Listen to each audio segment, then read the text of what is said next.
여러분, 우리는 어디에 머물든지 내가 왜 여기에 머무는지에 대해서 늘 인식을 해야 합니다.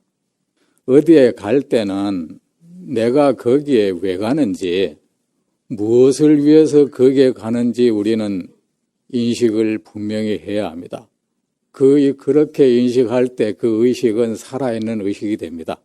어디에 가면서도 내가 왜 거기에 가는지에 대한 그 자각이 없고 그 목적의식이 흐릿하고 어디에 머물러 있으면서도 내가 왜 여기에 있는지, 사람을 마주하고 있으면서도 이 사람하고 내가 왜 이렇게 마주하고 있는지, 무엇 때문에 이 사람과 함께 있는지, 무엇을 위해서 이 사람과 함께 있는지, 그런 데 대한 자각이 있지 않으면 그런 걸 부처님께서는 풀어진 마음이라 했습니다. 방심이라고 하죠. 누워있는 마음. 그 방심은 바로 뭡니까? 죽은 마음이죠. 죽은 나무에 꽃이 피지 못하죠. 죽은 땅에 초목이 자라나서 꽃을 피울 수가 없죠. 우리 의식이 만약 방심을 하면 어디에 가도 내가 거기에 왜 가는지도 뚜렷한 자각이 없고, 어디에 머물러 있으면서도 내가 왜 여기에 있는지, 어떤 사람을 만나고 있으면서도 내가 왜 이 사람을 만나러 여기에 왔는지, 그런 데 대한 자각이 없으면 그 사람은 무엇을 해도 얻지 못합니다. 그는 그냥 소가 갈 때 그냥 고삐를 잡고 뒤따라가는 사람이 됩니다. 지혜로운 사람은 소를 앞에서 끌고 가죠. 여러분, 절은 뭐 하는 곳입니까? 절은 왜 세워진 것입니까? 여러분, 절은 부처님 가르침 배우고 익히는 곳입니다. 부처님께 예배하고 공양하는 곳입니다. 부처님께 예배하고 공양하기 위해서 절은 세워졌고, 부처님의 가르침을 배우고 익히기 위해서 절은 생겨난 것입니다.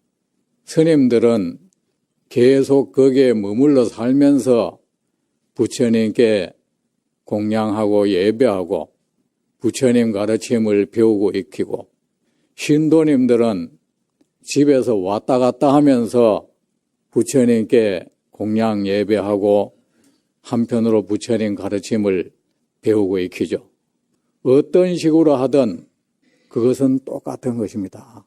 제가 스님의 절에 살아도 내가 절에 사는 것은 왜 사는지, 내가 여기서 해야 할 일은 무엇인지 알아야 되는 것이고, 신도님들이 절에 올 때도 그렇습니다.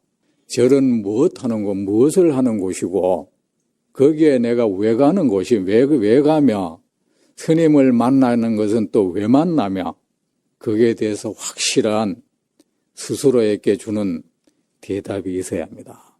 왜 제가 이런 말을 하는가 하면 말입니다. 제가 머리를 깎고 중이 된 지가 이제 한 38년 정도 됐습니다. 뭐가 와합니까? 그리고 이제 주지는 이제 1년이 됐습니다. 됐는데 그동안에 신도님들을 많이 봐왔을 거 아닙니까? 오면 저 사람이 절에 왜 왔는지, 절에 올 때는 무슨 마음으로 왔는지, 무엇을 위해서 절에 왔는지 궁금증을 자아내는 경우가 아주 많았습니다. 절이란 곳은 부처님께 공양하는 곳입니다. 부처님께 예배하는 곳입니다. 그리고 부처님의 가르침을 배우고 익혀서 우리의 삶을 향상시키는 곳입니다. 스님과의 관계도 그런데 부처님 공양이 문제입니다. 부처님은 지금 아니 계신다 이겁니다. 만나는 사람은 결국은 스님이고 관계도 스님과 관계를 맺게 됩니다. 여러분, 우리가 사람 관계가 친밀하다, 관계가 소원하다 이런 말 잘하죠. 그게 무엇입니까? 사람의 관계라는 것은 그 무엇인가를 주고받는 관계죠. 그 주고받는 것이 끊겨져 버리면 그 사람은 아무런 관계가 없는 사이가 되죠. 주고받는 것이 아주 원활하면 그들의 관계가 원활한 것입니다. 그리고 그 주고받는 것, 무엇이 그 둘 사이에 왔다 갔다 하느냐에 따라서 그들의 관계가 어떤 관계가 되는지 정해지지도 않는 것입니다. 깨끗한 것이 왔다 갔다 하면 그 관계는 깨끗한 관계가 될 것이고, 혼탁한 것이 왔다 갔다 하면 그들의 관계는 혼탁한 관계가 되는 것입니다. 여러분과 스님과의 관계도 마찬가지입니다. 스님은 삼보의 일원이죠. 어쩌면 삼보를 대표한다고도 할 수 있습니다. 그럼 여러분은 절에 올 때는 뭡니까? 부처님과 삼보전에 공양하고 예배하기 위해서 오죠. 그리고 그 삼보로부터 부처님의 보배로운 가르침을 받기 위해서 오는 것이죠. 바로 그것이어야 합니다, 여러분. 여러분이 스님한테 해야 될 일은 뭐겠습니까? 공양하고 예배하는 것이 여러분이 해야 될 일입니다. 그리고 또 꼭 반드시 해야 될 일이 있습니다. 그 스님으로부터 부처님의 가르침을 배우는 것입니다. 우리가 신도님들을 단월이라 하죠. 여러분, 단월이라는 말 들어봤죠? 들어보셨습니까? 단월, 신도를 단월이라고 하죠. 그 단은 한자로 단나, 보시, 공양이란 뜻입니다. 그리고 월은 넘을 월자, 뛰어넘을 월자죠. 생사, 이 고해를 뛰어넘는다는 뜻입니다. 단월이란 말은 삼보전에 공양을 하고 한편으로는 그 삼보로부터 생사 고해를 넘어가는 가르침을 받는다는 뜻입니다. 여러분이 절에 와서 스님에게 할 일은 공양하고 또 예배하고 그리고 줄 것은 그겁니다. 받아야 할 것은 부처님 가르침이에요. 여러분이 절에 와서 스님들로부터 받아가야 할 것은 바로 이 보배로운 부처님의 가르침. 세상에 그 어떤 보배보다도 가치 있는 보배, 그것이 바로 부처님의 가르침인 것입니다. 이 세상에 부처님의 가르침보다 더 보배로운 것이 어디 있겠습니까? 부처님의 가르침을 받으면 말입니다. 어떤 금은 보석으로부터도 얻을 수 없는 기쁨, 평화를 얻습니다. 어떤 사람은 명예, 권력 같은 걸 보배로 여기는 경우도 있습니다. 부귀 영화를 보배로 여기는 경우도 있습니다. 하지만 그 어떤 보배도 부처님의 가르침만한 보배는 없습니다.